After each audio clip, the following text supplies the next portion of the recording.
stuck here. The cops won't bother me.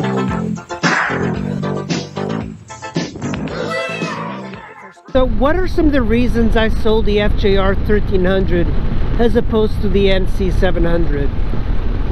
So there are a couple of reasons, and I wanted to go over in this video why I picked the NC over the FJR.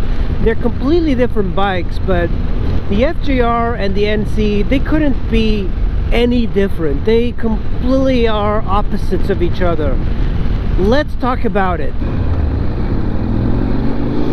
We got a Harley back there, and he's actually wearing a mask. Holy shit. The Harley guy behind me is actually wearing a mask. I have never seen that. That's the first time.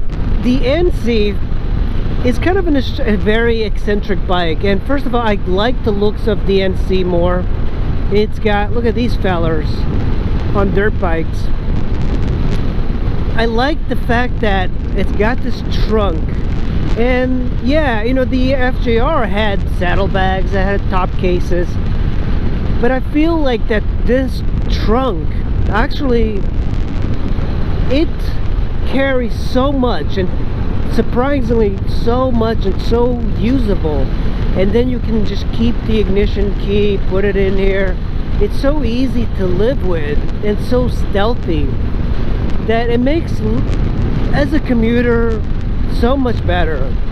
Having this thing here, I don't have to get like a tank bag or anything. I don't really have to rely on the saddlebags, and that makes me think of the next point. This bike is a much better commuter for this area than the FJR. The FJR makes a lot of sense if you're going to be a commuter outside of a major city, like if you have to use the highway. But since I don't really commute too much on the highway, I don't feel the need to have all of those saddlebags and all of those knickknacks. And I don't know, saddlebags are great. Man, there's a lot of motorcycles around today. Saddlebags are great, and I've had them on my V-Strom and Ninja 250 and everything. But I prefer the stealthiness of a clean designed bike like this. I don't really feel like I need a lot more storage. So this bike makes a much better commuter than the FJR. It's also a lot more narrow, so you can lane split a lot easier on this motorcycle as opposed to the FJR. This NC700, 700 cc's are more than enough for most mere mortals. I don't see why. When I was riding my V-Strom 650, I just could not see the benefits of a bigger engine. And I've had many motorcycles of different displacements, but I found that 650 is actually a very good displacement. So having a smaller engine makes a whole lot more sense. Less oil to change, just a lot less maintenance when it comes to the level of oil. Also, another really great benefit over the FJR is that this one gets close to 70 miles to the gallon. The FJR got 35 to 40, and you would think that somehow the tank range on the FJR was better. Like, it had a 6.6 gallon gas tank. This one's got a 3.5 gallon gas tank. This one's got the same range that the FJR has. So it's kind of incredible that this one can get almost the same range. I think the FJR has got a little bit more, but because this one is just so much more fuel efficient, it gets almost as close to the FJR in range.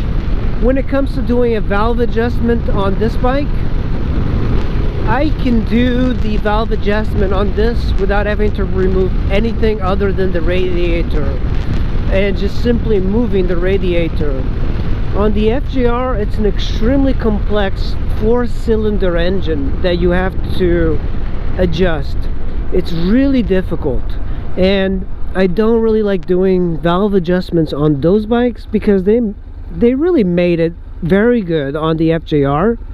The intervals are very spaced out, and you probably don't have to adjust the valves as much as the FJR owners adjusted. I think FJR owners tend to be a little bit more anal, I find. But the valve adjustment interval on the FJR is like 27,000. On this, I believe it's like 15,000. So, but the thing is, adjusting on this engine, it uses the lock nut and the screw type adjustment, so it's very easy to do. And the engine faces forward, so you're basically are able to reach the engine without removing anything. This bike, of course, is much cheaper to run. I can fill this thing up for $5. $5 will fill up this gas tank. On the FJR, you're talking about over $10 to fill up. Not a big deal. You do have a lot more comfort on the FJR and weight and all of that, but to me, I do like the scooter-like mileage that this gets. Another advantage over the FJR is that this one's got very low horsepower, so you're not going to get in trouble with the law as much. And a lot has to do with the rider, of course, but I tend to go a little bit fast in the countryside, and I don't want to get in trouble. And also, keeping the horsepower low on this bike, it really means that the chain, the tires should last a whole lot longer. Despite me needing tires and chain at this very moment, they should last a little bit longer. This is a very underpowered bike, and that's another great advantage that people would see as a weakness, is that because it's so underpowered and it revs so low, it's a very understressed engine. The FJR, with its big engine, and it's also not as stressed because it is a large touring bike at 1300 cc's. I think both of these bikes will get similar life.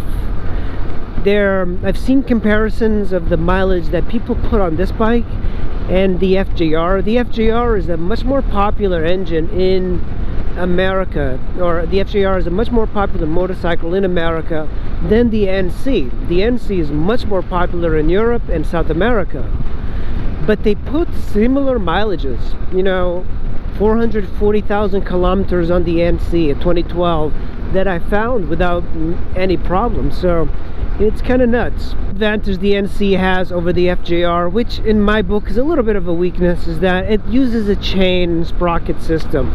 So why is that an advantage? Well, having a chain and sprockets is the most direct and most efficient way of laying out power to the ground on a motorcycle. A shaft drive, like on the crank, it actually makes, you know, horsepower the same as this. But if this was a shaft driven bike, because of the shaft drive, it would be less powerful than with the chain. It would feel a lot less powerful because there's some horsepower loss with the shaft drive, which I don't mind, because, you know, the FJR is it is a rocket of a bike. This is probably one of the better bikes for the home mechanic. Doing maintenance on this bike by yourself is one of the easiest I've ever found in all the bikes I've ever had.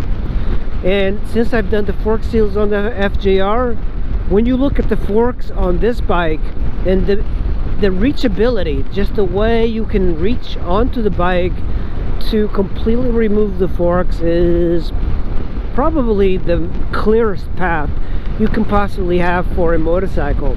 So this bike for a home mechanic makes a whole lot more sense. That is the reasons I sold the FJR1300. And, you know, it's not that I didn't like it. I love that bike. It was a great bike.